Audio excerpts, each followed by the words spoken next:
Hey guys, welcome back to our YouTube channel, Where to Buy a Home in Southwest Florida. As realtors, we get questions all the time. What's the golf scene like in Southwest Florida? And I got to tell you, there are many, many options.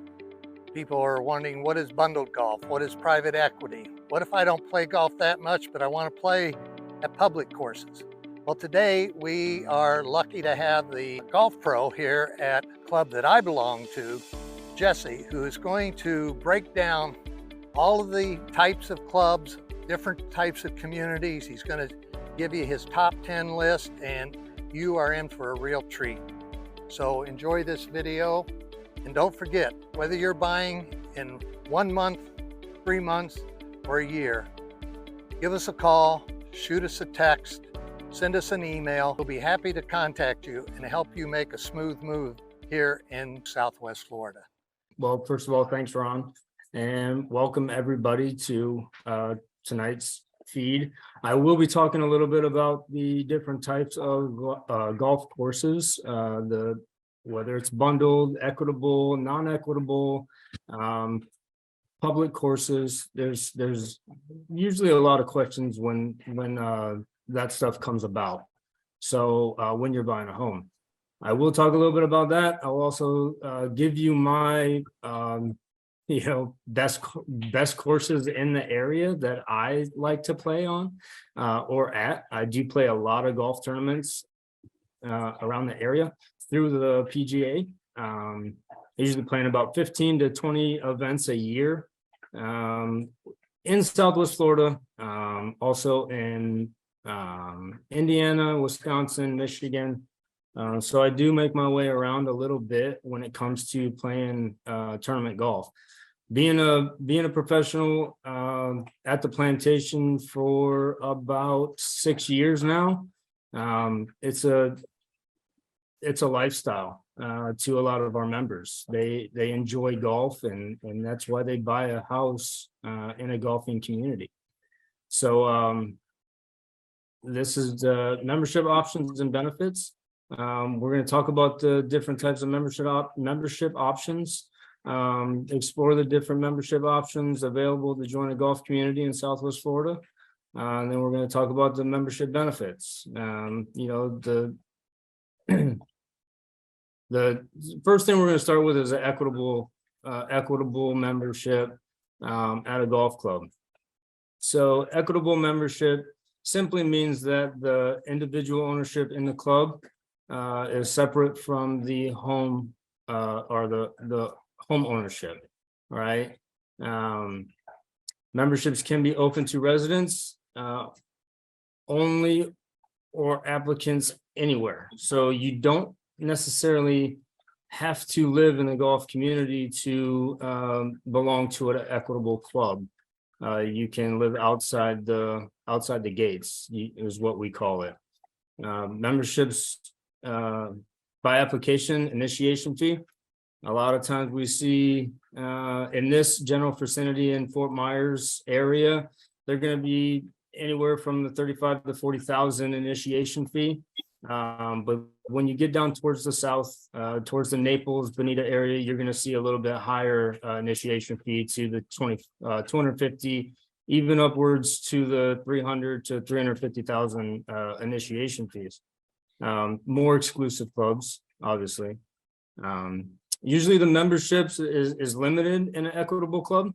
That's simply because they want their members, or they allow their members to play more golf. Simply, you're going to see a lot of equitable clubs range from anywhere from 225 to 350 members cap. And that's typically for about 18 holes. Now, if you have a 36-hole facility, it can exceed those numbers a little bit, but usually it's about 225 to 350 members per 18 holes. And that's simply to let the membership enjoy their golf living in an equitable facility. Annual club dues. This is just your annual dues that you would be paying every year. They usually average anywhere from 5,000 on the low end, but they can exceed up to 25 to 30,000 depending on the facility you get to.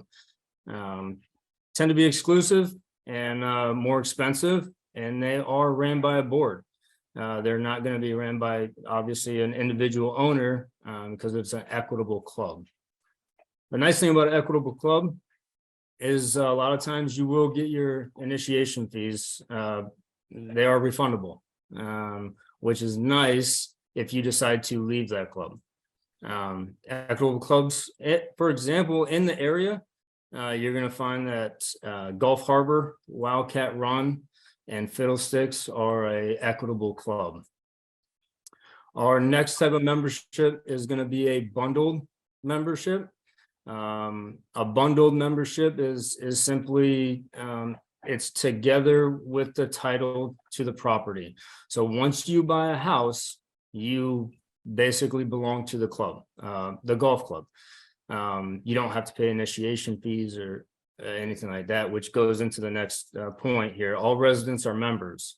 There is no initiation fee, but annual fees will still be required. And the annual, your annual fees depend on the club you go to.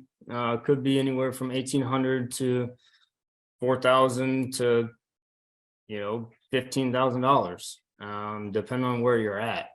Now, I will say the number of average doors, this will vary. The number of average doors is around 800 in each community. That's the average. Now, like I live in Babcock Ranch. Babcock Ranch has a lot of doors being planned out here in particular, but that's a bundled facility out here. So once you buy a condo, once you buy a house, your membership is included with that house purchase. The plus side of a bundled golf community is it is affordable. The downside is the tee times can be very slim. Like Colonial, for example, Colonial has a ton of doors in Colonial with only an 18-hole facility.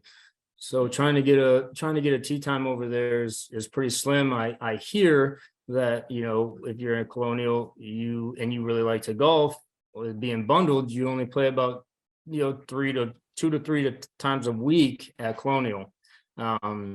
But there are positives to joining the bundle facility as well. The title to the property and membership automatically pass to the new owner at the closing. So unfortunately, even though you're a member and you live inside the gates, once you sell your house, you are no longer a member anymore.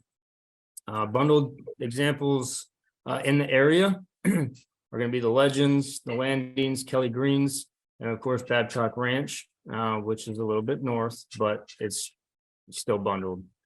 And our next membership is going to be private non-equitable club. That's simply based on owned and operated by an entity other than the members. It could be individual, it could be a partner of people, it could be 4, 5, 6 people, which goes into the next point. The owner may be the developer, a professional firm, or another party. It could be like a Hampton Golf, or it could be a Pulte or individual owner.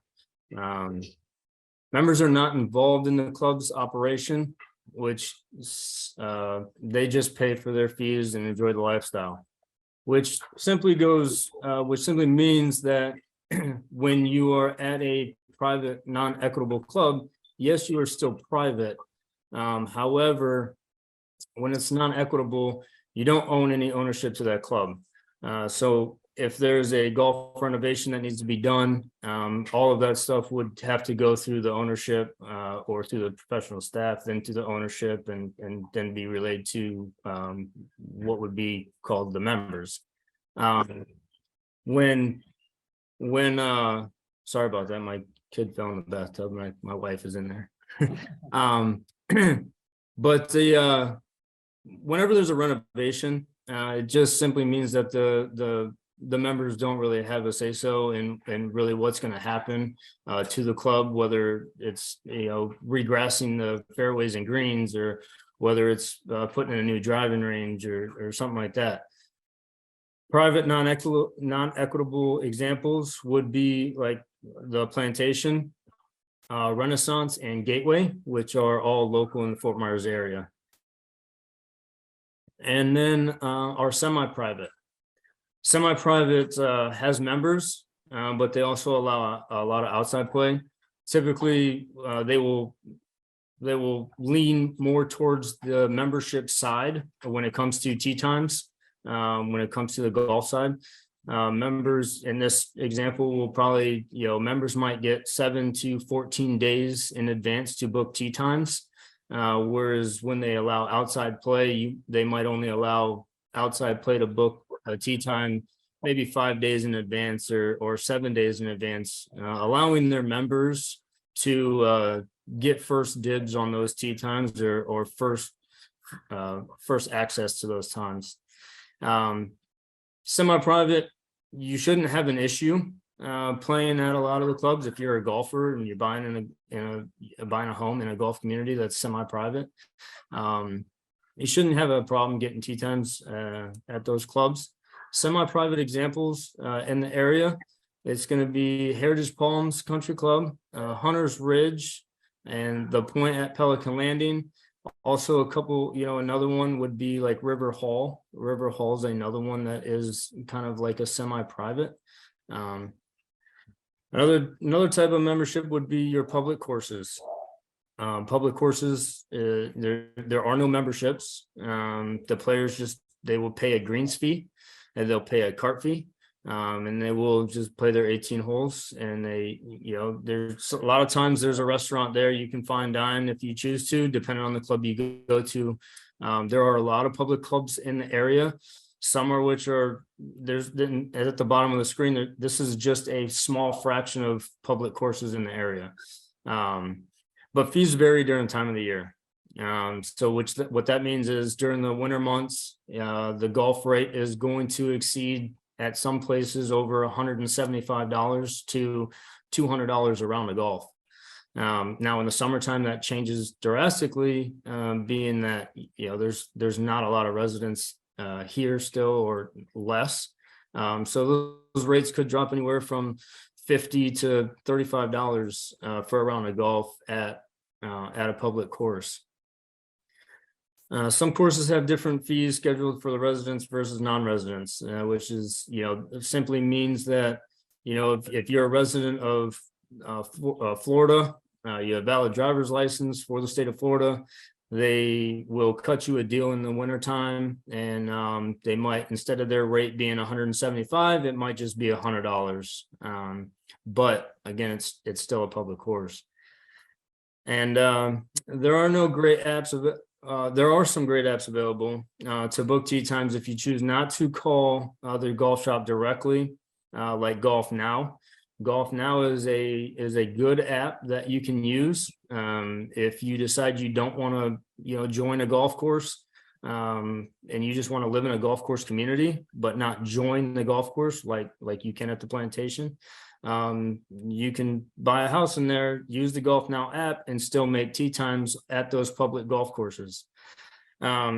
Also, golf courses, public courses, and municipal courses. Municipal course just means that it's owned by a city.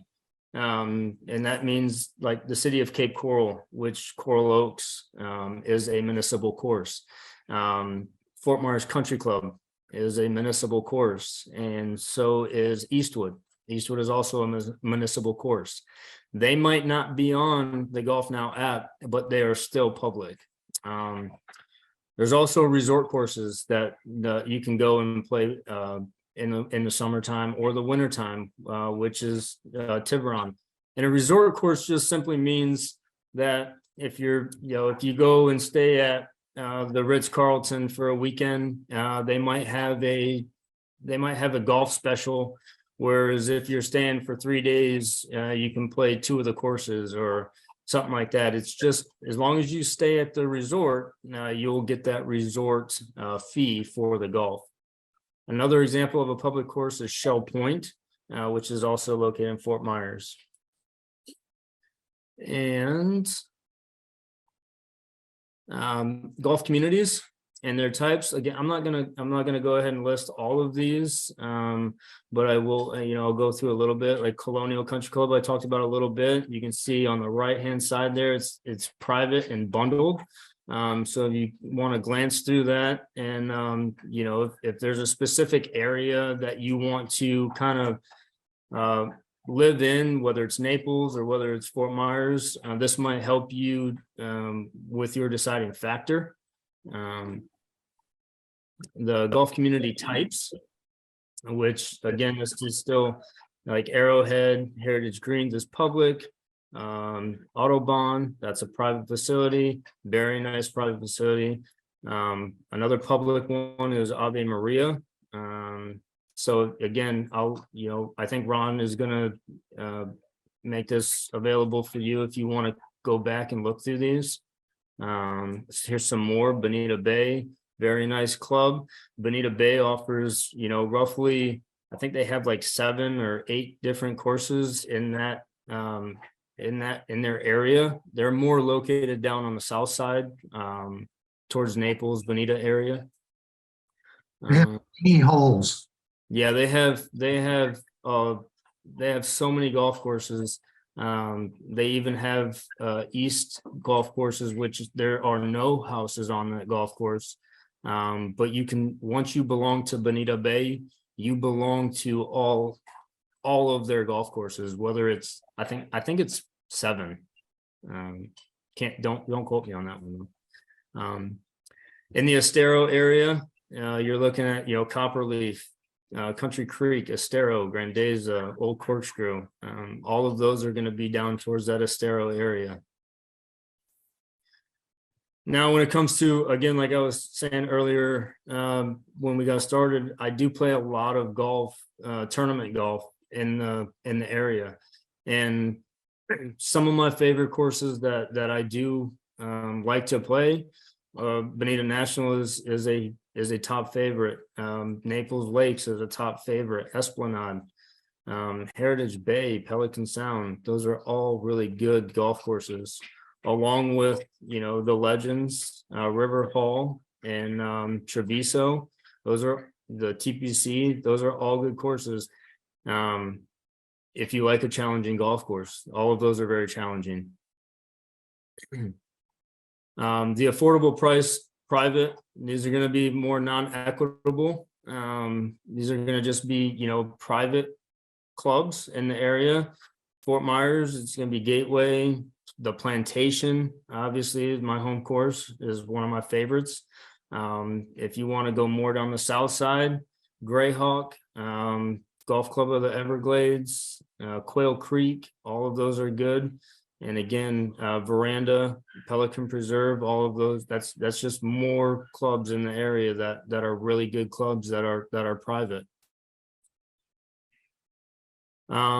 Medium price private, non-equitable. This is going to be in your mid-range price for a private club. The Quarry, I would put the Quarry on the top of my list. The Quarry used to be a sister course to the Plantation. It's a very, very good course. It's got 18 holes. Kensington, Pelican Landing, Pelican Nest, Twin Eagles, very nice club, along with Old Cypress and Windstar. All those are going to be that medium price, private, non-equitable home.